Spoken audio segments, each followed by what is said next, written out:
Bonjour à tous, alors aujourd'hui on se retrouve pour une vidéo sur le vote citoyen. Qu'est-ce que j'entends par là? Comme vous l'avez vu dans la vidéo précédente, je veux supprimer le Sénat car je le trouve inutile. Mais maintenant qu'il ne nous reste que l'Assemblée nationale comme Parlement et qu'il n'y a plus de contre-pouvoir comme l'était, entre guillemets, le Sénat, ça sera aux citoyens que reviendra cette tâche. En gros, l'Assemblée nationale écrira et votera les lois comme elle le fait à l'heure actuelle, sauf que toutes les lois votées entre le 1er janvier et le 31 décembre d'une année ne seront effectives qu'après le vote des citoyens l'année suivante.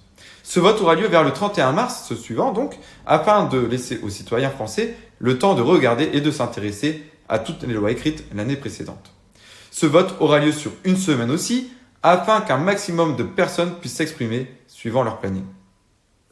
Une loi sera alors adoptée si elle récolte au moins 50% de votes pour et que cela représente minimum 25% des inscrits sur les listes électorales. Sinon, elle sera reconduite l'année suivante. D'ailleurs, le vote blanc comptera enfin. Oui, enfin, tout le monde pourra peser dans la balance.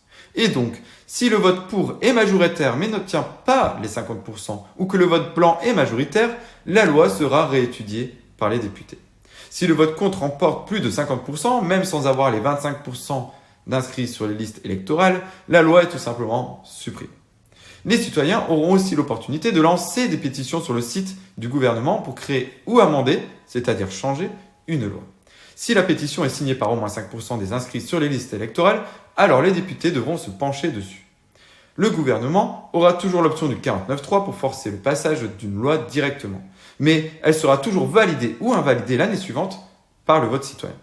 Pour conclure, le vote citoyen donnera enfin la possibilité à tous les Français d'avoir un réel impact sur leur loi et donc sur leur vie au lieu de voter pour des gens qui promettent monts et merveilles mais qui finissent toujours par être décevants dans leurs actes. Merci de m'avoir écouté, n'hésite pas à liker, partager et t'abonner à ma chaîne si ce n'est pas encore fait et à très bientôt pour une autre vidéo.